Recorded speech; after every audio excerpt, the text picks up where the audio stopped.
নমস্কার বন্ধুরা, আজ আমি নিয়ে এসেছি চিড়ে ভাজার একটি রেসিপি। এটি খুব অল্প তেলে কিভাবে মুচমুচে চিড়ে ভাজা আমি বানাই সেটা আজ তোমাদের সঙ্গে শেয়ার করব। জানি এটা এমন কিছু আহামরি রেসিপি নয়, তবুও আমি তো তোমাদের সঙ্গে সব কিছু শেয়ার করি, তাই এটাও শেয়ার করছি। তো প্রথমেই আমি কড়াইয়ে সাদা তেল গরম করে নিয়েছি 2 চামচ মতো, তার মধ্যে 3টে শুকনো লঙ্কা দিয়ে ভেজে তুলে নিয়েছি। তারপর ওর মধ্যে হাফ বাটি বাদাম দিলাম, এটাকেও আমি ভেজে তুলে নেব। তারপর ওই তেলের মধ্যেই আমি কারি পাতা দিয়ে সেটাও ভেজে তুলে নেব। তোমরা চাইলে এর মধ্যে কাজু কিশমিশও দিতে পারো, আমার ভালো লাগে না তাই দিই না।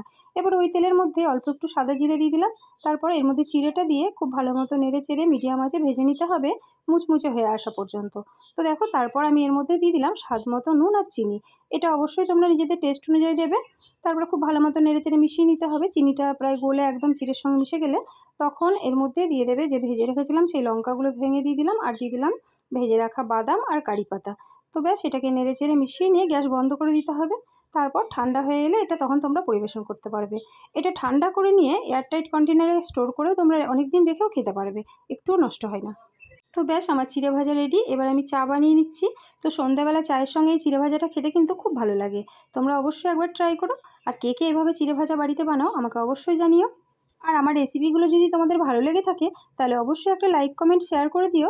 আর চ্যানেলটি সাবস্ক্রাইব করে আমার পাশে থাকার অনুরোধ রইল। আজ তাহলে আসি, দেখা হচ্ছে পরের ভিডিওতে।